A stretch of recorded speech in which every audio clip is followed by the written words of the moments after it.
আয়না ঘর এদেশ থেকে যেন ধ্বংস করা না হয়, ওটা স্মৃতি হিসাবে রেখে দেন। সারা বিশ্বের মানুষ আসবে, মানুষ যেন জানে যে এই পৃথিবীর ময়দানে বাংলাদেশ নামে একটা দেশ ছিল, সেখানে একটা জালেম ছিল। মানুষ কত কঠিন হৃদয়ের হলে আয়না ঘর বানাতে পারে, আমার মাথায় আজও ধরে না। আমান আজমির ঘোষণা শুনেছেন কয়েকদিন আগে, একটা মানুষ কত বড় কষ্ট পেলে কথাগুলো বলতে পারে বলেন। অনেকে বলছে আমরা মাফ করে দিলাম। হ্যাঁ, মাফ করে দিয়েছেন, ঠিক আছে। সারা দেশের 18 কোটি মানুষ যদি মাফ করে দেয়, আয়না ঘর যারা জড়িত ছিল, ব্যারিস্টার আরমানের বউ মাফ করবে না, জীবনও করবে না। আপনি ওই জায়গায় পৌঁছাননি, তাই বুঝতেছেন না। আমি মাত্র কয়েকদিন ছিলাম মাটির নিচে। এটা আচরণ মানুষের, এখানে যারা থাকে এরাও কিন্তু মানুষ। এরা শুধু একটু উপরে উঠবে, পদ পাবে, এই কারণে এত কঠিন আচরণ করত। মুফতি ফখরুল ইসলাম আমার সাথে ছিল যতদিন, উনি বলছিল ভাই আমারে নিয়ে এই পায়ের ভেতর দিয়ে হাত দিয়ে সামনে যে রড আছে রডের সাথে লাগিয়ে তালা লাগিয়ে দিত। 24 ঘন্টা তালা লাগানো। পায়খানা প্রসাবের জন্য মাত্র 1.5 মিনিট সময় দেয়। এদেশে যারা জুলুম করেছে, তার জায়গা জমি বাড়ি ঘর যত দামি হোক, এটা আল্লাহর কাছে এখন ঘৃণিত। কারণ দেখবেন মুজদালিফা থেকে যখন মানুষ যায়, একটা জায়গা আছে খুব তাড়াতাড়ি হাঁটে, কারণ এটা গজবের জায়গা। জালেমদের জায়গাগুলো এত বেশি ঘৃণিত, নিন্দিত, এত বেশি অপমানকর হয়ে যায় আল্লাহর কাছে, আল্লাহ ওইটাকে পর্যন্ত আর পছন্দ করে না, ওখানে জালেম থাকতো তাই। সুতরাং বাংলার কুষ্টিয়া জেলা সহ যত জায়গায় জালেমের বসবাস ছিল, আহ্বান জানাচ্ছি যারা দায়িত্বে আছেন, এই জায়গাগুলো ইন্টারন্যাশনাল পায়খানা বানিয়ে দেন। একটু বেশি বলে ফেললাম? না, বেশি হয়নি, কম হয়েছে। কারণ এই জায়গা থেকেই তো ইসলাম মানবতা ধ্বংস করার জন্য ওখানে বসে বসে দুর্বিসন্ধি করত। কুষ্টিয়া এরকম জায়গা ছিল না, যেখানে যেখানে ছিল ওগুলো পায়খানা বানিয়ে দিন। মানুষ যেন কিয়ামত পর্যন্ত কুষ্টিয়া জেলায় যারা আসবে তারা যেন জানে যে জালেম তো একটা ছিল এদেশে। আর যারা দায়িত্ব পেয়েছেন, আপনাদের আহ্বান জানাচ্ছি, সংস্কার খুব তাড়াতাড়ি শুরু করেন, নয়তো মাসে মাসে কিন্তু ইস্যু তৈরি করে ওরা বিশৃঙ্খলা করবে। তৈরি করার চেষ্টা চালিয়েছিল হিন্দুদেরকে দিয়ে, হালে পানি নেয়নি। এই কথা বলছে না কেন? আনসারদের দিয়ে আক্রমণ চালানোর চেষ্টা চালিয়েছে, কিন্তু হালে পানি নেয়নি।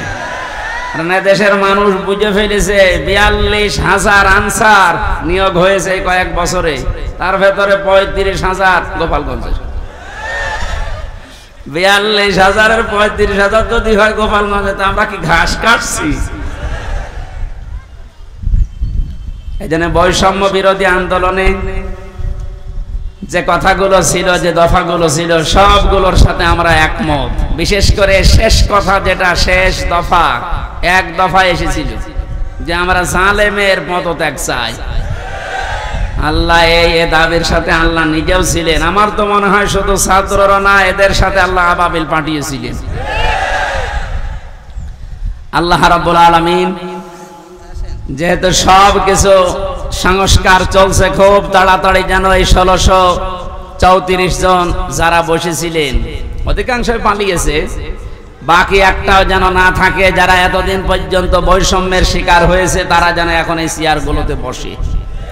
এইটাই হবে ন্যায় বিচার। এটা কি হবে? এই ন্যায় বিচারের জন্যই আমরা আন্দোলন করেছিলাম। কথা বলেন ঠিক কিনা? সুতরাং শহীদ এবং আহত যারা আছে, এখনো হাজার হাজার মানুষ আহত, তাদের সুস্থতা কামনা করছে, কারণ সুস্থতা দেওয়ার একচ্ছত্র মালিকানা আল্লাহ। ঔষধ যদি আপনি একেবারে 24 ঘন্টা খাওয়াতেই থাকেন, আল্লাহর পক্ষ থেকে যদি এটা না আসে, তাহলে আপনি সুস্থ হবেন না। এটা আমরা বিশ্বাস করি। তো ঔষধের কোনো ক্ষমতা আছে? ক্ষমতা কার? আরো জোরে এটা বাস্তবে নিয়ে আসা লাগবে। ইন্নাল্লাহা আলা কুল্লি শাইইন কাদির, সব ক্ষমতার মালিক আল্লাহ। সুতরাং যারা অসুস্থ আছেন, আল্লাহকে আমরা সব ক্ষমতার মালিক মনে করি, বিশ্বাস করি। উনি আমাদেরকে, এই অসুস্থ মানুষদেরকে যেন আবার স্বাভাবিক জীবনে ফিরিয়ে দেন। হ্যাঁ, কিছু মানুষের জীবন স্বাভাবিক হবে না, যাদের চোখ উড়ে গেছে, যাদের পা শেষ হয়ে গেছে। আমি সদর থানার সদর হাসপাতালে গিয়েছিলাম 6 তারিখের পরে। অনেকজনের দেখলাম এমন এমন অঙ্গ নেই যে কিয়ামত পর্যন্ত হায়াত পেলে অঙ্গ আর আসবে না। লজ্জা স্থান উড়ে চলে গেছে একজনের। এটা আমাদেরকে মুক্ত জীবনে ফিরিয়ে দেওয়ার জন্য এত বড় স্যাক্রিফাইস যারা করেছে। বাংলাদেশে জামাত ইসলামী কুষ্টিয়া জেলা শাখার উদ্যোগে যে একটু সহযোগিতার হাত বাড়িয়েছিল, প্রত্যেকটি পরিবারে অন্তত 2 লক্ষ করে টাকা দিয়ে একটু দাঁড় করিয়েছে। এদেশে টাকাওয়ালা মানুষ আর নেই বলেন? এখনো স্বাভাবিক অবস্থায় আমরা ফিরতে পারলাম না। যারা এই মুক্ত জীবন এনে দিল তারা এখনো কাতরাচ্ছে, আর যে মানুষগুলোর কিছু হয়নি এরা আন্দাজে লাফাচ্ছে যে না সব বন্ধ করে এখন আমাদের এই জিনিস দাও। এরা আর এক জালেম। কথা বলেন। আমান আযলামু মিম্মান মানাআ মাসাজিদাল্লাহি আইয়ুযকারা ফিহা ইসমুহু ওয়া সাআ ফি খারাবিহা ইলা আখিরি আয়াহ সূরা বাকারা। না বিভিন্ন জায়গায় কাদা আছে থাক, এভাবে শোনা যাচ্ছে না? এভাবে শোনেন ভাই, একটু পরে আজান দেবে, এইভাবে শোনেন। আমি গতানুগতিক কথা বলি না, আমি যা বলি ওখান থেকে শিক্ষা নিয়ে আসি। ভালো করে খেয়াল করেন তো। এই যে 2700 মানুষের জীবনের বিনিময়ে তাদের আহত হওয়ার পরিবর্তে আমরা এই মুক্তভাবে এই ময়দানে এখন কথা বলছি। বাংলাদেশ জামাত ইসলামী কুষ্টিয়া জেলা শাখার উদ্যোগে কয়েকদিন আগে এই যে কুষ্টিয়া শহরের এতিমখানায় 500 আলেমকে দাওয়াত দিয়েছিল সব ঘরানার। সবাই এসেছিল কম বেশি। 2.5-3 ঘন্টা একাধারে আলোচনা হয়েছে আলেমদের। কোনো বাধা নেই, কোনো পাহারাদার নেই, কোনো সিকিউরিটি লাগে না। অথচ আগস্টের 5 তারিখের আগে এরকম 500 না 5 জন এক জায়গায় হলে কত রকমের মামলা হয়ে যেত। আপনি টের পাচ্ছেন কোথা থেকে আল্লাহ কোথায় এনে দিয়েছে? এই বাস্তবতা যাদের জন্য তাদের খোঁজ খবর নিতে যাও না। এদের জন্য এখন মসজিদে দোয়া হয়, কোরআনে কারিমের দাস হয়, সেগুলো এখন অনেকে উল্টাপাল্টা ফতোয়া দিয়ে বন্ধ করার চেষ্টা করছে। আমাদের জেলায় না শুরু হলেও আশপাশ জেলায় অনেককে বলছে আমান আযলামু মিম্মান মানাআ মাসাজিদাল্লাহ। আল্লাহ বলেন বড় জালেম দেখতে চাও? আমরা তো অধিকাংশ মানুষ মনে করি আয়না ঘর যারা তৈরি করেছিল ওরা বড় জালেম। হ্যাঁ, মাস্ট বি ওরা বড় জালেম। ওদের চাইতেও আল্লাহর কাছে বড় জালেম ওইটা যে লোকটা আল্লাহর ঘর মসজিদে তার নাম, তার জিকির, তার আলোচনা করতে বাধা দেয়। এগুলো এখন নতুন ভাবে অনেকে তৈরি করার চেষ্টা করছেন। আপনি থামেন। ওকে আল্লাহ কিন্তু বড় জালেম বলে নাই, আপনাকে বড় জালেম বলে ইঙ্গিত দিয়েছে। কোরআনে কারিমের সূরা বাকারা 1 নাম্বার পারা 18 নাম্বার পৃষ্ঠা 17 নাম্বার পৃষ্ঠা 3 নাম্বার লাইনে আছে যে আল্লাহর দৃষ্টিতে বড় জালেম ওই লোকটা যে আল্লাহর ঘর মসজিদে আল্লাহর কোরআনের কথা, আল্লাহর নামের কথা, জিকিরের কথা বলতে দেয় না। এটা যাতে রেকর্ড হচ্ছে কালকে সারা দেশে যাবে। সবাইকে আমি আহ্বান জানাচ্ছি আপনারা থামবেন। এত বড় কঠিন জুলুমের ভেতরে ওই 17 বছরে আল্লাহর ঘর মসজিদে কেউ কোরআনের কথা বাধা দিতে সাহস পায়নি। আপনি সাহস পাচ্ছেন কোত্থেকে? সুতরাং আপনি থামবেন, নয়তো জালেমরা যেমন মুসলমানদের শত্রু হয়ে বিদায় নিয়েছে, আপনিও শেষ পর্যন্ত শুধু মুসলমানদের না আল্লাহর টার্গেটে পড়বেন। কারণ জালেমরা টার্গেট কার? এটাকে আমি বানালাম? বলেন। কোরআনে কারীম জানিয়েছে ইন্নামাস সাবিলু আলাল্লাযিনা ইয়াজলিমুনান নাস ওয়া ইয়াবগুনা ফিল আরদি বিগাইরিল হক উলাইকা লাহুম আযাবুন আলীম। সূরা শুরার 42 নম্বর আয়াতে আছে আল্লাহ বলেন অবশ্যই আমি আল্লাহ নিজে বাদী হব, মামলা দেব, কেস করব। টের পাচ্ছেন কত ওজনওয়ালা শব্দ এটা? আল্লাহ নিজে মামলা দায়ের করবে, নিজে কেস করবে তাদের বিরুদ্ধে ইয়াজলিমুনান নাস, যারা মানুষ হয়ে মানুষের উপরে জুলুম করছে। আল্লাহ পাক ইয়াজলিমুনাল মুসলিমুনা দেয়নি যে যারা মুসলমানদের উপরে জুলুম করেছে তারা আল্লাহর মামলার আসামি না। ইয়াজলিমুনান নাস এটা বহু ইয়াজলিমুনা এটা মুজারে, বর্তমান, ভবিষ্যৎ, প্রেজেন্ট, ফিউচার। এখন যারা জুলুম করছেন ভবিষ্যতেও যারা করবেন, আপনি কিন্তু এদেশে হামজার মামলার আসামি না, আপনি সরাসরি আল্লাহর মামলার আসামি। আমি আপনাকে বাঁচাতে এসেছি, এরপরও যদি উল্টা বসেন নিজের কপালে নিজে আগুন লাগাবেন। আমার কথার অর্থ বুঝতেছেন নাকি আন্দাজে ঠিক বলেন? আলহামদুলিল্লাহ। সুতরাং আবার আহ্বান জানাচ্ছি, বৈষম্য বিরোধী ছাত্র আন্দোলনের সংস্কার করার জন্য যারা উদ্যোগ নিয়েছিল, যাদের দায়িত্ব আমরা দিয়েছি, আপনারা খুব তাড়াতাড়ি করেন। কারণ এই জালেমরা যতদিন পর্যন্ত এখানে থাকবে ততদিন পর্যন্ত নতুন ইস্যু তৈরি করার চেষ্টা চালাবে। যারা পৃথিবী শান্ত হয়ে যাওয়ার পরও অশান্ত করার জন্য চেষ্টা চালায়, এই মানুষগুলো আয়াতের দ্বিতীয় শব্দে তারাও আল্লাহর মামলার আসামি। ওয়ায়াবগুনা ফিল আরদি বিগাইরিল হক। পৃথিবী শান্ত হয়ে যাওয়ার পরে যারা অশান্ত করার জন্য বিদ্রোহ করে বেড়ায়, সংখ্যালঘুর নাম নিয়ে যা শুরু করেছিলেন, আমিরে জামাত অলরেডি ঘোষণা দিয়েছে এদেশে কোনো সংখ্যালঘু সংখ্যাগুরু নেই। সুতরাং এই ইস্যু বাদ দেওয়া লাগবে। এদেশে সংখ্যাগুরু সংখ্যালঘু আছে না? নেই।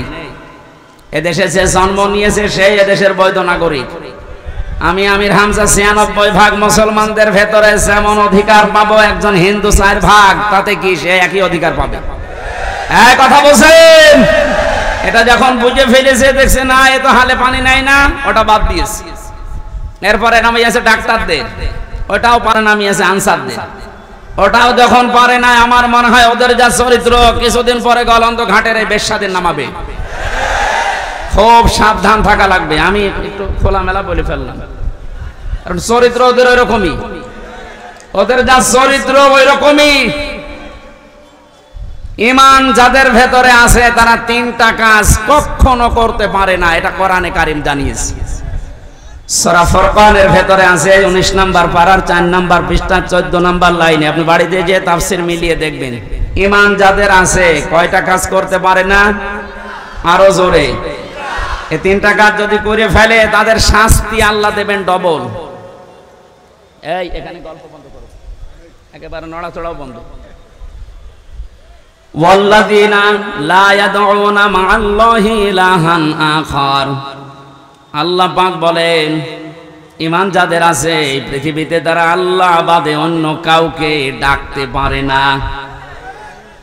এটা অন্যান্য জেলার কথা বাদ দিলাম, আমাদের জেলাতে এখন আস্তে আস্তে তৈরি হয়েছিল রাষ্ট্রীয়ভাবে, অনেকে নিজের অর্থ দিয়ে হলেও এই কাজটা প্রতিষ্ঠিত করার চেষ্টা চালাচ্ছিল। এই যে আপনাদের থানায় মাজার আছে না, লালনের মাজার, কত মানুষ বাংলাদেশের বিভিন্ন প্রান্ত থেকে এসে না জেনে আজটা পুরা উল্টিয়ে ডাকতো, আল্লাহ বাদে অন্য কাউকে ডাকা জায়েজ। আরো জোরে। আপনি বুঝে ডাকেন আর না বুঝে ডাকেন, আপনার শাস্তি ডবল হবে যদি এখনো বন্ধ না করেন। বাংলার বিভিন্ন প্রান্তে গণাটা এখনো পর্যন্ত অনেকে জারি রেখেছে। গত বর্ষদিন চট্টগ্রামের নূরে বাংলা আর ওই যে জাঙ্গি হুজুর এমন পিটানি খেয়েছে, ইসলামের নাম নিয়ে শয়তানগুলো আল্লাহর নামটা পুরা পাল্টিয়েছে। ওরা আল্লাহর নামে কিছুক্ষণ জিকির করার পরে পরে ইয়ালি বাবা, শালি বাবা, আগলা বাবা, পাগলা বাবা আন্দাজে জিকির বানাতো।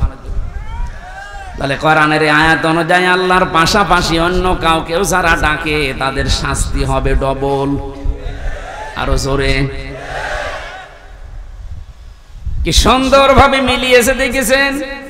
কোরআনে কারীম জানিয়েছে, ওয়ালিল্লাহিল আসমাউল হুসনা ফাদউহু বিহা ওয়াযারুল্লাযীনা ইউলহিদুনা ফি আসমাই ইলা আখির আয়া। সূরা আরাফ 9 নম্বর পারার 13 নম্বর পৃষ্ঠার 5 নম্বর লাইনে আছে, এটা 179 নম্বর আয়াত। আল্লাহ পাক বলেন, আমি আল্লাহর অনেক সুন্দর সুন্দর নাম আছে, যে নামে পারো আমাকে ডাকো, কিন্তু সাবধান, আমার নামের সাথে যারা ইলহাদ করে, আমার নামকে যারা পরিবর্ধন করে দেয়, নামের সাথে উল্টা পাল্টা কিছু জুড়ে ডাকে, তাদের সাথে ডাকবা না। আমি এত গভীরে যেতাম না, শুধু রেকর্ড হচ্ছে কারণে বলছি, সারা দেশে কালকে ছড়াবে। আপনারা সাবধান। ঈমান যাদের আছে তারা যেহেতু 3টি কাজ করতে পারে না, আর তারা যদি করে ফেলে তাদের কিন্তু ডবল শাস্তি হবে। ইউদাআফু লাহুল আযাব ইলা আখির আয়াত।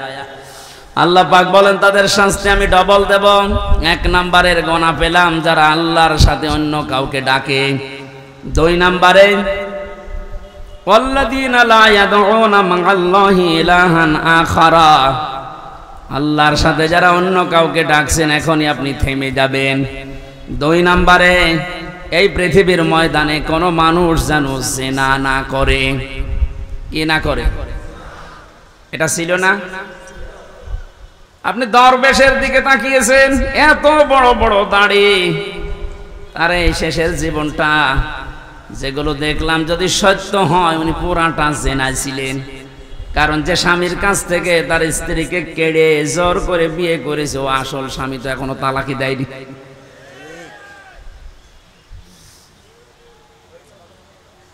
যেন আমাদের সাবধান থাকা লাগবে। আমাদের ঈমান যাদের ভেতরে আছে এরকম কোন গুনাহ যেন আমাদের ভেতরে না আসে। মুমিন মরে যেতে পারে কিন্তু জিনা করতে পারে না।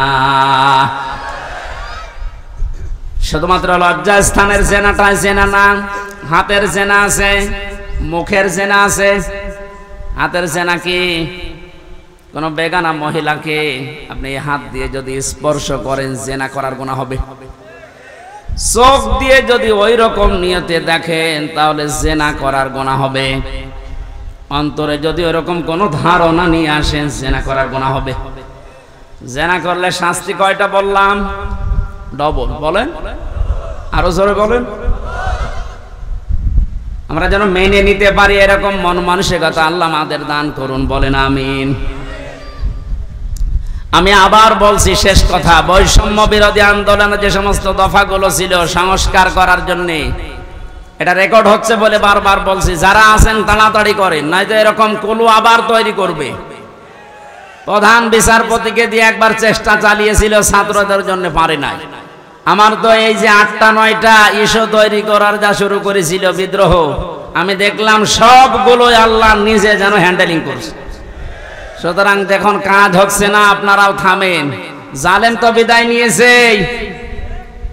কোরআনে কারিমের অনুষ্ঠানে হাজার হাজার মানুষকে নিয়ে আল্লাহর কাছে বলছে, আল্লাহ কিয়ামতের আগে যেন এদেশের চেয়ারে আর কোনো জালেম না আসে। বলেন আমির জামাত তো এই দিকে ইঙ্গিত দিয়েছিলেন যে এক জালেমের হাত থেকে মুক্ত হয়ে যেন আমরা অন্য কোনো জালেমের হাতে না পড়ি। অথচ কিছু মানুষ নিজের দিকে এটা নিয়ে উল্টা পাল্টা ফতোয়া দিচ্ছে। আরে ভাই আপনার নাম বলেছে, তাহলে আপনি নিজে অবশ্যই ঠাকুর ঘরে কে রে? আমি তো বলা খাই। আপনার নাম বলেছে যে আপনি এই চেয়ারে বসলে আপনি জুলুম করবেন, তার মানে আপনি করবেন, এই জন্য আপনার ভয় হচ্ছে। ওনার দূরদর্শিতা সম্পর্কে আপনি জানেন না, তাই উল্টা পাল্টা ধারণা করেন। আমি ওইদিকে আর গেলাম না। সুতরাং আমরা যেন সাবধান থাকি। দরুদ পড়ছি আমাদের নবী মুহাম্মদ রাসূলুল্লাহর উপরে, যাকে আল্লাহ পুরা কোরআনে বিশেষভাবে 7টা নাম ধরে ডাক দিয়েছিলেন। তার এক নাম্বারে নাম ছিল ইয়াসিন। নাম কি? এখানে কুমারখালী ফাজিল মাদ্রাসা এবং আশপাশের দাখিল আলিম মাদ্রাসার কত সুপার সহ সুপার মাওলানা বসে আছে। ইয়াসিন এটা আল্লাহর ঘোষণা দেওয়া শব্দ। ইয়া হরফে নেদা, ইয়া মানে হে, সিন মানে সাজ্জেদ, সাজ্জেদ মানে নেতা। তাহলে আল্লাহর ঘোষণা দেওয়া নেতা এই পৃথিবীতে মাত্র একজন। কয়জন? এই শব্দের ব্যাখ্যা করতে গিয়ে তাফসিরে কাবীর আল্লামা ফখরউদ্দিন রাজি রহমাতুল্লাহ আলাইহি লিখেছেন, ইয়াসিন শব্দের 5টা অর্থ আছে। ইয়াসিন মানে সাজ্জেদুল আলামিন, সাজ্জেদুল বাশার, সাজ্জেদুল কাউনাইন, সাজ্জেদুল আম্বিয়া, সাজ্জেদুল মুরসালিন। তার মানে আল্লাহ বোঝাতে চেয়েছেন পৃথিবীর মানুষেরা যদি মনে করো যে আমি পৃথিবীতে বাস করি, নবীকে আমার মানাই লাগবে, অন্য কোনো জগতে গেলে আর মানা লাগবে না। না, ইয়াতানাজ্জালুল আমরু বাইনাহুন্না, প্রত্যেকটা আসমানে আমার আল্লাহর বিধিবিধান নাজিল হচ্ছে। ওই সমস্ত সৃষ্টির জন্য আলাদা বিধান আছে। কেউ যদি মনে করে আমি মঙ্গল গ্রহে বাস করি, আমি চাঁদের দেশে থাকি, আমার তো ওখানে নবীকে নেতা মানা লাগবে না, আদর্শ মানা লাগবে না, না। এই জন্য সাইয়্যিদুল আলামিন দিয়েছেন বহু বচন। আপনি যে কোনো গ্রহে বাস করেন না কেন, সেখানে মুহাম্মদুর রাসূলুল্লাহকে আপনাকে নেতা মানাই লাগবে। এই শব্দটা আমি কয়েকবার উচ্চারণ করলাম, খেলা করার জন্য না। আলেমরা বসে আছে, আহ্বান জানাচ্ছি তাদেরকে, আল্লাহর ঘোষণা দেওয়া নেতা যেহেতু একজন, এই জন্য এই নেতাকে মেনে নেওয়া নামাজের মতো ফরজ। এই কথা বলেন, এটা যারা ঠিক করতে পারছেন না, আপনার নামাজ হবে না। কারণ কিয়ামতে যে বিচারের সিস্টেমগুলো, ধাপগুলো আমরা দেখেছি, কিয়ামতের সর্বপ্রথম মানুষকে আল্লাহ তার নিজের সামনে যখন দাঁড় করাবেন, 10 জন 20 জন 50 জন না, প্রতিটি মানুষকে আল্লাহ নিজের সামনে দাঁড় করাবে স্রেফ একা একা। অকুল্লুহুম আতিহি ইয়াউমাল কিয়ামাতি ফারদা। আল্লাহ পাক বলেন সূরা মরিয়মের 95 নম্বর আয়াতে আছে, কিয়ামতে প্রতিটি মানুষকে তার সামনে আল্লাহ দাঁড় করাবেন স্রেফ একা একা। কয়জন করি বলেন বলেন? আপনি এটা নিজের সাথে এখন মিলান তো। রাজনৈতিক ভাবে আপনার পরিচয় আলাদা আলাদা আছে, আপনি তো মানুষ, মিলান এই আয়াতটা। এখনই ময়দানে মাশার কায়েম হয়ে গেছে। আল্লাহ আপনাকে যদি ডাক দিয়ে নিজের সামনে দাঁড় করায়, আপনার যে অবস্থা আছে, যে বাস্তবতা আপনি তৈরি করেছেন, বলেন তো আপনার আল্লাহর সামনে দাঁড়িয়ে পেছনের জীবনের হিসাব দিতে পারবেন? বলেন। আমি একা একা থাকলে মাঝে মাঝে ভাবি, আল্লাহ তুমি যদি বলো হামজা 2024 সালের আগস্ট মাসের 31 তারিখ পর্যন্ত তোরে মাফ করে দিলাম, যা। শুধু সেপ্টেম্বরের 1 থেকে 5 তারিখ, এই 5 দিনের হিসাব দিয়ে তুই জান্নাতে চলে যা। আমার যা ঈমান আমল, আমার যা বাস্তবতা, আমার তো মনে হয় 5 দিনের হিসাব দেওয়া সঠিকভাবে সম্ভব না। আপনারা পারবেন না? আপনারা পারবেন? কাবা শরীফ যখন তাওয়াফ করে মানুষ, এই যে হাজী সাহেব বসে আছে, কত 6টা চক্করে মানুষ বলে আল্লাহকে, আল্লাহুম্মা ইন্না আলাইয়া হুকুকান ফিমা বাইনি ওয়া বাইনিকা। হে আল্লাহ তুমি আমার মালিক, আমি তোমার গোলাম, দাস, ভৃত্য, সার্ভেন্ট যাই বলেন, এ পরিচয় দিচ্ছে যে তুমি আমার মালিক, আমি তোমার দাস। দাস হিসাবে তুমি আমাকে সব কিছুই তো দিয়ে দিলে, আমাকে নেই থেকে হামজা বানিয়েছো। আমি তো উল্লেখ করার মতো কিছু ছিলাম না, অথচ আজ হামজা হয়ে বসে আছে হাজারো মানুষের সামনে। এখানে অবদান পৃথিবীর কারণে, সব অবদান শুধু তোমার। আমার মা বাবার অবদান আছে কি? তারা শুধু বিছানায় ছিল, এই শেষ। বাকি যা করার নেই থেকে শুরু করে এ পর্যন্ত সব করেছে কে? আরো জোরে। আমার বাড়ি, গাড়ি, নারী যা লাগে আল্লাহ তুমি সব দিয়েছো আমাকে বান্দা হিসাবে, কিন্তু তুমি যে আমার মালিক, আমার কাছে তো তোমার কিছু পাওনা আছে। গোলাম হিসাবে আমি তোমার কিচ্ছু দিতে পারি নাই। তবে কাবার সামনে আমার 6ষ্ঠ চক্কর চলছে, একটা কথা আমি বলতে পারি, আমার কিচ্ছু নেই দেওয়ার মতো। এই জন্য বলছি আল্লাহ তুমি আমারে মাফ করে দাও। কিয়ামতের কঠিন এই বিচারের ময়দানে মানুষকে আল্লাহ স্রেফ একা তুলবে, কোনো উপায় নেই এই মাপ পাওয়া ছাড়া। কারণ আল্লাহর বিচারে যদি আল্লাহ অবিচার করে কেউ বাঁচবে? যদি ন্যায় বিচার করে, না না, আল্লাহর বিচারে তো অবিচার নেই। ন্যায় বিচার করলেও কোনো মহারথী ক্ষমা পাবে না। কারণ আল্লাহ ন্যায় বিচার করে যদি বলে শুধু 1 গ্লাস পানির হিসাব দিয়ে যা, আপনি পারবেন না। আল্লাহর বিচার থেকে বাঁচার জন্য একটা পদ্ধতি আছে, যে আল্লাহ তুমি মাফ করে দাও। আল্লাহ জানে শেষ পর্যন্তটা আমাদের জন্য কবুল করেন, বলেন আমিন। এবার আসেন যে কথাটা বোঝার জন্য পর্যন্ত এসেছিলাম, কিয়ামতের বিচারের দ্বিতীয় ধাপে আল্লাহ এবার আর একা ডাকবেন না। ইয়াউমা নাদউ কুল্লা উনাসিম বিইমামিহিম। সূরা বানী ইসরাঈল 15 নম্বর পারার 8 নম্বর পৃষ্ঠা 3 নম্বর লাইনের 72 নম্বর আয়াতের প্রথম অংশে আছে। এটা ফি জিলালিল কোরআনের তাফসিরে আছে, বিস্তারিত আছে। আমি শুধু সামারাইজ করে বলছি, কিয়ামতে প্রতিটি মানুষকে আবার বিচারের দ্বিতীয় ধাপে আল্লাহ ডাকবে তার নেতার সাথে। এটা যদি রাজনীতি মনে করে কেউ চলে যান, আপনার কপালে আগুন লাগবে। আল্লাহর কসম, এটা শুধু দুনিয়ার সাথে না, আখিরাতের সাথে রিলেটেড। এই জন্য আমি একটু তুললাম, নয়তো বলতাম না। কিয়ামতের ময়দানে আল্লাহ যখন মানুষকে তুলবে, প্রতিটি মানুষকে এবার দ্বিতীয় সিস্টেমে তুলবে তার নেতার সাথে। কার সাথে? কুমারখালীবাসী আগে নেতা, এরপরে কর্মী। আপনার বিবেককে এবার প্রশ্ন করেন তো, আপনি যে নেতার আদর্শ মেনে চলেন, যার পেছনে স্লোগান দেন, যাকে রায় দিয়ে ভোট দিয়ে নেতা বানিয়েছেন, এই লোকটার যে চরিত্র, এর যা সুরাত সিরাত আর এর যা ঈমান আমলের অবস্থা, ও যদি আল্লাহর সামনে দাঁড়ায়, আপনি তার পেছনে, ওরে দেখলেই তো আল্লাহ রাগ হয়ে যাবে। ও বলছে ঠিক, তার মানে ও ধরা খেয়ে বসে আছে। ও যদি এখনই বলে ঠিক যে আমি যারে মানি ওরে আল্লাহ দেখলে আল্লাহর রাগ হবে, আপনি তো ধরা খাবেন। কথা তো সত্যি, এইটাই আসল কথা। আপনি যারা ধরা না খান, সুতরাং এমন মানুষের পেছনে থাকা লাগবে, এমন মানুষকে আদর্শ হিসাবে সামনে নিয়ে আসা লাগবে, যারে দেখলে আল্লাহ খুশি হয়ে যায়। এখন এই লোকটাকে আফজাল সাহেব না, এখন দেখেন তো আফজাল সাহেবের কাঠিতে পড়ে কিনা।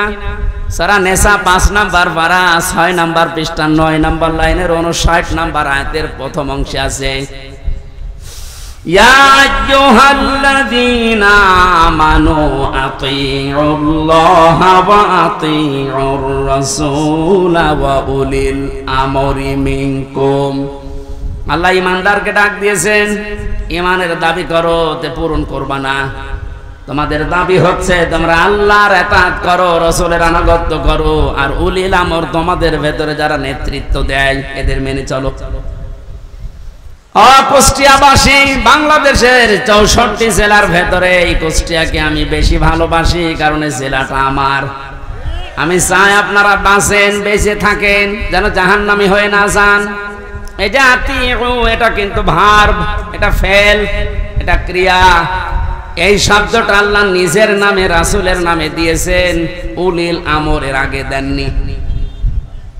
কি কথা বলেন না কেন? আমি যতগুলো তাফসীর পড়েছি, সব মুফাসসির আয়াতের ব্যাপারে ব্যাখ্যা এইটাই লিখেছেন, আল্লাহ রাসূলকে মানা লাগবে, কোনো প্রশ্ন করা যাবে না। কিন্তু আল্লাহ রাসূলের পরে যদি কিয়ামত পর্যন্ত আপনি কাউকে মানতে চান, নেতা হিসাবে নেতৃত্ব দেবে, তাকে যদি মেনে চলতে চান, মাস্ট বি, দেখাই লাগবে এই লোকটা আল্লাহ রাসূলকে মেনে চলে কিনা। আরে এই আয়াতটা বাংলাদেশে আজ কায়েম হয়ে গেলে তো ইসলাম চলে আসে। এক কথা বলে না কেন? আল্লাহ রাসূলকে যে লোক মেনে চলে না, ও আমার বাবা হলে ওরে আমি মানি না, এ কথা মানবেন কারা দেখি? লিল্লাহি তাকবীর। এই দেখেন তো, হাত তোলেনি কে? দেখেন, আলহামদুলিল্লাহ। ঠিক আছে, হাত নামান। ওয়াজ তো হয়ে গেছে, এবার মোনাজাত করে দিই। আবার কি ওয়াজ করবো? এটাই তো, আল্লাহ রাসূলকে যে মানে না, সে আমার বাবা হলেও মানি না, তাহলে এদেশে আর কিছু থাকবে? ইসলাম চলে আসবে ইনশাআল্লাহ। আমরা জরিপ দেখতে পাচ্ছি, আগস্টের 5 তারিখের আগে একরকম ছিল, এই আজকে রাতের পাল্টিয়ে গেছে। এই মাত্র 30 দিনে পুরা পাল্টিয়ে গেছে। 16 জন চাইতো এই দেশে ইসলাম রাষ্ট্রীয়ভাবে কায়েম হোক 5 তারিখের আগে। এখন জরিপ যেটা বলছে, এই 1 মাসের ব্যবধানে বাংলাদেশে এখন প্রায় 35 জন মানুষ চাচ্ছে দেশে ইসলাম কায়েম হোক। এটা যদি এভাবে চলতে থাকে, 51 জন যেদিন হবে, সেদিন কোন মহারথী আর বাধা দিয়ে ঠেকাতে পারবে না ইনশাআল্লাহ।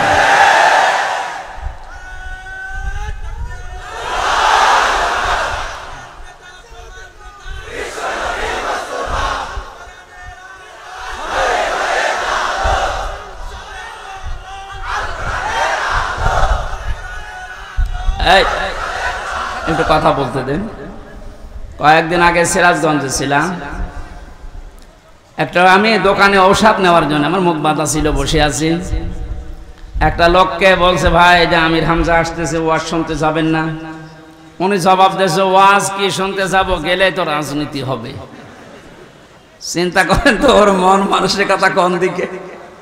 আমি কি রাজনৈতিক দলের কোন লিডার?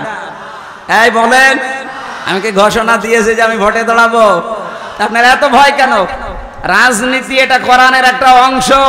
903 জায়গায় আল্লাহ ডাইরেক্ট ইনডাইরেক্ট এই শব্দগুলো দিয়েছে। রাজনৈতিক জীবনে যেন আপনি জাহান্নামে চলে না যান, এই জন্যই তো পাহারা দিচ্ছি। এক কথা বলুন। আর আপনি উল্টা বুঝেন, না এটা রাজনীতি হবে। রাজনীতি হবে মানে কোরআন বাদ দিয়ে রাজনীতি আছে? কোরআন বাদ দিয়ে যারা রাজনীতি করেছে তাকান, দরবেশ পর্যন্ত 36,000 কোটি টাকার ইনক্রিজ। যেহেতু কোরআন ছিল না, এই জন্যই তো এত দুর্নীতি।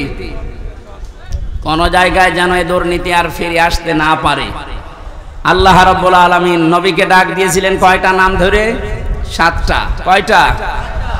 7টা নামে ডাক দিয়েছেন পুরা কোরআনে। তার 1 নম্বরে হচ্ছে ইয়াসিন।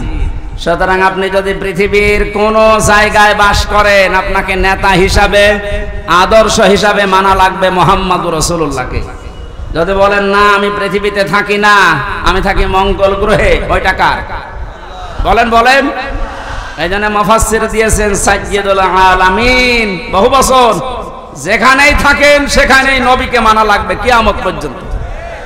বলে যে ইয়াসিন সূরা একবার পড়লে 10 খতম কোরআন শরীফের সওয়াব হয়। হ্যাঁ হয়।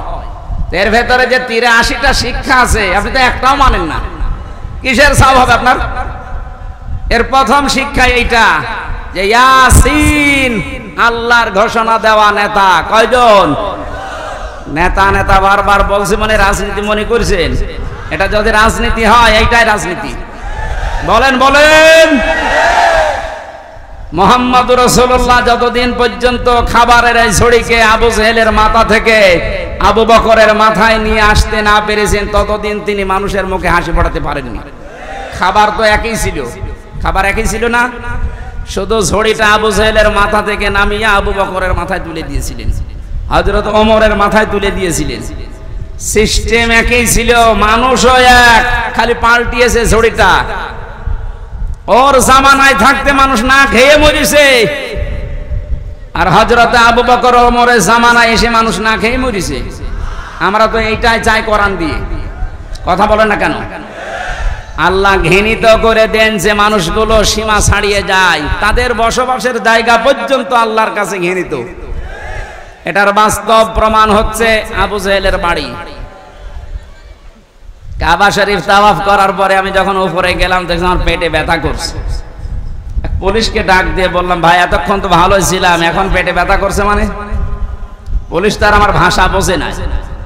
আমার বলছে, ইয়া হাজিউল হুজ্জাত আয়না বিলাদুকা। ও হাজি, দেশ কোথায়? জি তুমি বাংলাদেশ। বাংলাদেশ থেকে এসেছি। ওর ভাষা দিয়ে আমারে বোঝাচ্ছে, ভাই হাজি সাহেব আপনি জানেন না এটা কোন জায়গা? না তো। আবু জেহেলের বাড়ি।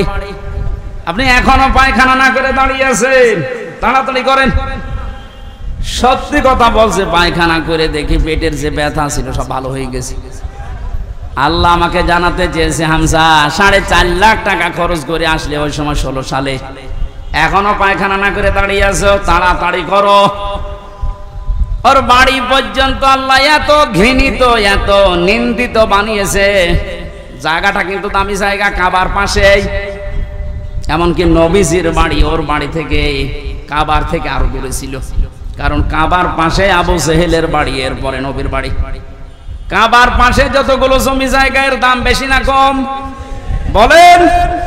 শুধু জালেমের বসবাস হওয়ার কারণে আল্লাহ আন্তর্জাতিক টয়লেট বানিয়ে দিয়েছে। তাম দুনিয়ার মানুষ এই কাজ করে। কি আমি এতক্ষণ কি বলছি? এদেশে যারা জুলুম করেছে, তার জায়গা জমি বাড়ি ঘর যত দামি হোক, এটা আল্লাহর কাছে এখন ঘৃণিত। কারণ দেখবেন মুজদালিফা থেকে যখন মানুষ যায়, একটা জায়গা আছে খুব তাড়াতাড়ি হাঁটে, কারণ এটা গজবের জায়গা। জালেমদের জায়গাগুলো এত বেশি ঘৃণিত, নিন্দিত, এত বেশি অপমানকর হয়ে যায় আল্লাহর কাছে। আল্লাহ ওইটাকে পর্যন্ত আর পছন্দ করে না, ওখানে জালেম থাকতো তাই। সুতরাং বাংলার কুষ্টিয়া জেলা সহ যত জায়গায় জালেমের বসবাস ছিল, আহ্বান জানাচ্ছি যারা দায়িত্বে আছেন এই জায়গাগুলো ইন্টারন্যাশনাল পায়খানা বানিয়ে দেন। একটু বেশি বলে ফেললাম, না না বেশি হয়নি, কম হয়েছে। কারণ এই জায়গা থেকেই তো ইসলাম মানবতা ধ্বংস করার জন্য ওখানে বসে বসে দুর্বিসন্ধি করতো। কুষ্টিয়া এরকম জায়গা ছিল না, যেখানে যেখানে ছিল ওগুলো পায়খানা বানিয়ে দিন। মানুষ যেন কিয়ামত পর্যন্ত কুষ্টিয়া জেলায় যারা আসবে তারা যেন জানে যে জালেম তো একটা ছিল এই দেশে। আসিফ মাহমুদ নামে যে উপদেষ্টা কয়েকদিন আগে ঘোষণা দিয়েছে আয়না ঘর এদেশ থেকে যেন ধ্বংস করা না হয়, ওটা স্মৃতি হিসাবে রেখে দেন। সারা বিশ্বের মানুষ আসবে, মানুষ যেন জানে যে এই পৃথিবীর ময়দানে বাংলাদেশ নামে একটা দেশ ছিল, সেখানে একটা জালেম ছিল। মানুষ কত কঠিন হৃদয়ের হলে আয়না ঘর বানাতে পারে আমার মাথায় আজও ধরে না। আমান আজমির ঘোষণা শুনেছেন কয়েকদিন আগে, একটা মানুষ কত বড় কষ্ট পেলে কথাগুলো বলতে পারে বলেন। অনেকে বলছে আমরা মাফ করে দিলাম, হ্যাঁ মাফ করে দিয়েছেন ঠিক আছে। সারা দেশের 18 কোটি মানুষ যদি মাফ করে দেয়, আয়না ঘর যারা জড়িত ছিল, ব্যারিস্টার আরমানের বউ মাফ করবে না, জীবনও করবে না। আপনি ওই জায়গায় পৌঁছাননি তাই বুঝতেছেন না। আমি মাত্র কয়েকদিন ছিলাম মাটির নিচে। এই যে আচরণ মানুষের এখানে যারা থাকে এরাও কিন্তু মানুষ, এরা শুধু একটু উপরে উঠবে পদ পাবে এই কারণে এত কঠিন আচরণ করতো। মুফতি ফখরুল ইসলাম আমার সাথে ছিল যতদিন, উনি বলছিল ভাই আমারে নিয়ে এই পায়ের ভেতর দিয়ে হাত দিয়ে সামনে যে রড আছে রডের সাথে লাগিয়ে তালা লাগিয়ে দিত, 24 ঘন্টা তালা লাগানো। পায়খানা প্রসাবের জন্য মাত্র 1.5 মিনিট সময় দেয়, খাবারের জন্য অতটুকু সময় দিয়ে তারপরও যে খাবার 3-4টা তরকারি দিয়ে মনে হচ্ছে কে মাখিয়ে দিয়েছে। জেলে আমার সাথে পাশাপাশি যখন বেড ছিল আমারে বলতো হামজা আমার মাঝে মাঝে মনে হতো আল্লাহ ওরা আমাকে যদি মেরে ফেলো, কিন্তু এটা যদি একটু শুতে দিত। এই যে শুয়ে থাকা এটা যে কত বড় নিয়ামত আমি ওই 3 মাসে বুঝেছিলাম। একটা দিনও আমাকে কাজ হইতে দেয়নি, 24 ঘন্টা ঘুমালে তাড়াতাড়ি আবার ডেকে দেয়। আমার 11 ঘন্টা টাঙিয়ে রেখেছিল, হাতের ভেতরে হ্যান্ডকাপ দিয়ে, তাও পেছনে, পায়ের ভেতরে ডান্ডা বেড়ি লাগিয়ে, কালো কাপড় দিয়ে চোখ বেঁধে, মাজার ভেতরে দড়ি লাগিয়ে টাঙিয়ে রেখেছে 11 ঘন্টা। অথচ বিষয় আমি কিচ্ছু জানি না। একটু যদি পা মারতে ঠেকে যায়, উপর থেকে 4 তলা 5 তলা থেকে ক্যামেরা দেওয়া আছে, গরম দেয়, একবারে ঘুম ভেঙে যায়। এই দুপুর 2টায় নিয়ে গেছে, একবারে রাত 11টায় নিয়ে এসেছে। বলেন তো একটা মানুষ এভাবে টিকে থাকতে পারে? আমার নামাজ পড়তে দেয়নি, জোহর আসর মাগরিব এশা সব নামাজ আমি ইশারায় পড়েছিলাম। ও কখন সময় হচ্ছে কখন সময় হয় না আমি তো কিছু জানি না, কারণ মাটির নিচে কঠিন পরিস্থিতি তৈরি করে। এখনো অনেকে বলছে হ্যাঁ কি করেছে যে ওর পালিয়ে যাওয়া লাগলো, কি করেছে মানে আপনি টের পাচ্ছেন কি করেছে? চলেন আপনারা 10 দিন একটু রাখি, কি করেছে আপনাকে দেখাবো।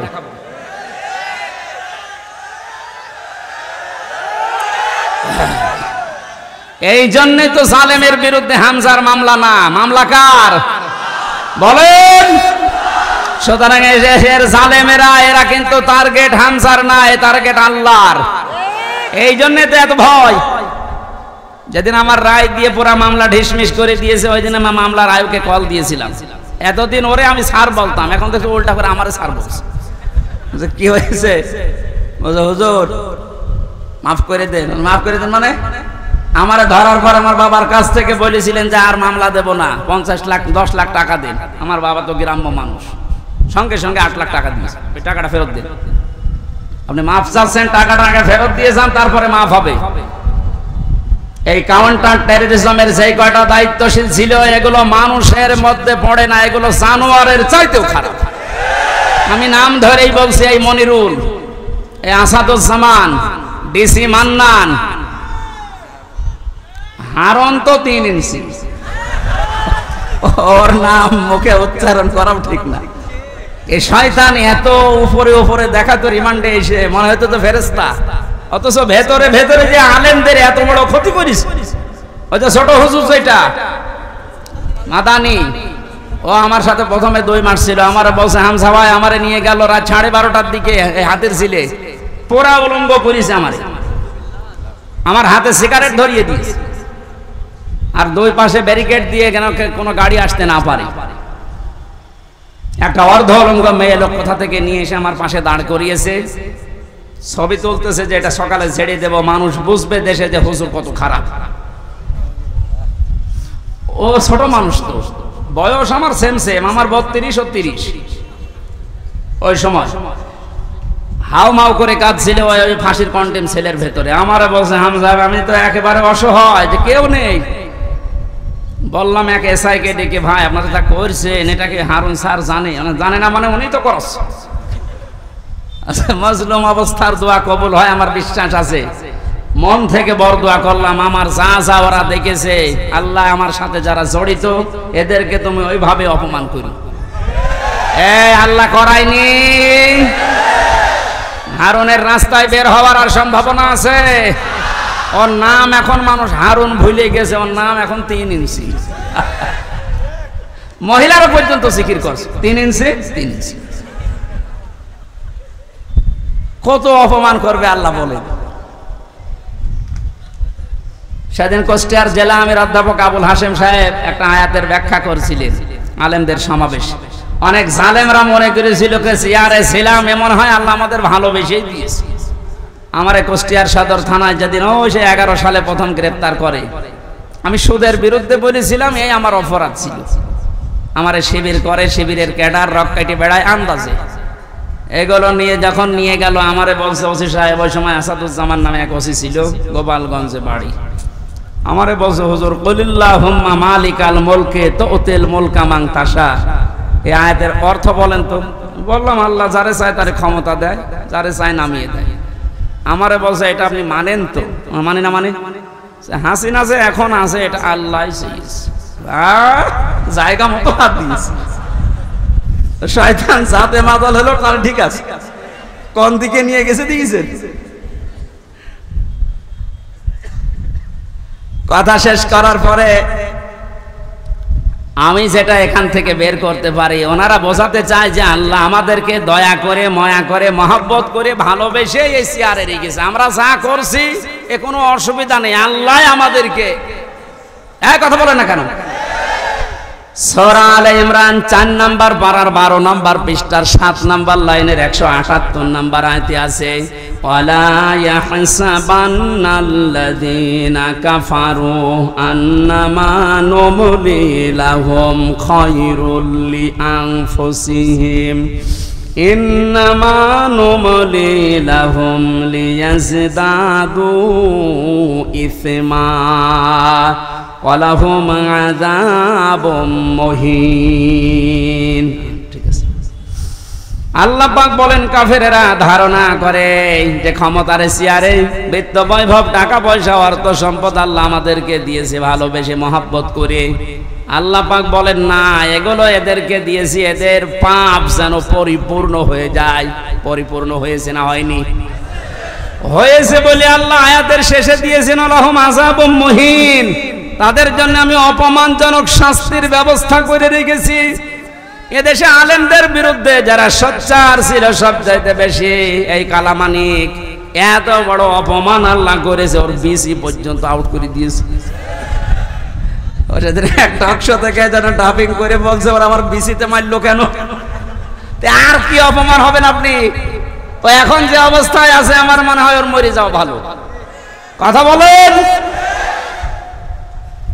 এজন্য আহ্বান জানাবো, যাদের নেতা ঠিক নেই, আদর্শ ঠিক নেই, আপনি ফিরে আসেন। আপনি কিন্তু জাহান্নামে যাচ্ছেন। আপনি যাই ভুল বোঝেন আর মনে করেন, আল্লাহ আপনাকে হেদায়েত দান করুন, আমিন। সূরা তাওবার 119 নম্বর আয়াতটা আমরা পড়েছিলাম। কোন সূরা? এর নামকরণ, শানে নজুল, ঐতিহাসিক প্রেক্ষাপট এবং বাস্তব 9টা শিক্ষা আছে আয়াতে। এবং এখান থেকে তাফসীর আকারে যে কথা বলতে আরম্ভ করব, এখন কি সময় পাবো? তো আজকে মাহফিল আছে ত্রিমোহনীর পাশে, ত্রিমোহনী কুষ্টিয়া ত্রিমোহনীর পাশে। রাত্রে এসার পরে আমি উঠব, আমার মনে হয় তাফসীর আকারে ওখানেই কথা বলবো। আজকে আমাদের আব্দুল গফুর সাহেব আছে প্রধান অতিথি, ওখানে আপনারা দাওয়াত দিয়ে গেলাম, যাবেন। খুব সংক্ষেপে করছি। ইয়া আইয়ুহাল্লাযীনা আমানু, আল্লাহ ঈমানদারকে ডাক দিয়েছেন। আমরা ঈমানদার না বেঈমান? আমাদেরকে আল্লাহ ডাক দিয়েছেন ইত্তাকুল্লাহ, আমাকে ভয় করো। আল্লাহকে ভয় করলে 9টা ফল পাওয়া যায় দুনিয়ায়, আখিরাতে পাওয়া যায় 27টা। এই বিষয়ের উপর আজকে আমরা ওখানে কথা বলছি। আকুনু মা'আস সাদিকিন, তোমরা সত্যবাদীদের সঙ্গে থাকো কাজে এবং কর্মে। আল্লাহ রাব্বুল আলামিন বাস্তবে আয়াতটা আমি খুব ব্যাখ্যা করার জন্য সময় না পাওয়ার কারণে দুঃখিত। আগামীতে যেহেতু আজকেই এশার পরে ওখানে যাবেন, কোন মা'আস সাদিকিনের উপরে কথা বলবেন ইনশাআল্লাহ। আল্লাহুম্মা আমিন। লা ইলাহা ইল্লা আনতা সুবহানাক ইন্নী কুনতু মিনাজ জালিমিন। আল্লাহ তাআলা তোমার কোরআনে কারীম থেকে যে কথাগুলো শুনেছি প্র্যাকটিক্যাল লাইফে আমল করার তৌফিক দাও। এদেশটা বহু মানুষ তো চালিয়েছে, আমরা দেখলাম। কোরআন দিয়ে চললে কেমন দেখা যায় এখনো দেখি নাই। এইটা দেখে মরার তৌফিক আমাদেরকে দান করো রব্বুল আলামিন। বহু কষ্ট করে আয়োজনটা 15-17 বছর পরে যুবকের আঞ্জাম দিয়েছে। মুক্ত পরিবেশে মুক্ত জীবনে তোমার কোরআনের কথা শুনতে পাওয়া, বলতে পারা কত বড় নিয়ামত এখন আমরা টের পাচ্ছি। এই নিয়ামত যখন আমাদেরকে দিয়েই দিয়েছো আল্লাহ, কিয়ামতের আগে যেন দেশে কোনো জালেম আর আসতে না পারে। এই সন্তানদেরকে যে মাটা পেটে নিয়েছে, মায়ের পেট তুমি ধন্য করে দাও। মা বোনদেরকে পর্দায় থাকার তৌফিক দাও। কোরআনের এই কথাগুলো সহজ সরল ভাবে আমার বান্দা তোমার বান্দা বান্দীদেরকে মেনে চলার সুযোগ দাও। বারাকাল্লাহু লানা ওয়া লাকুম ফিল কোরআনিল আযীম। মরণ আসলেই তুমি আমাদের মুখে বের করে দিও লা ইলাহা ইল্লাল্লাহু মুহাম্মাদুর রাসূলুল্লাহ।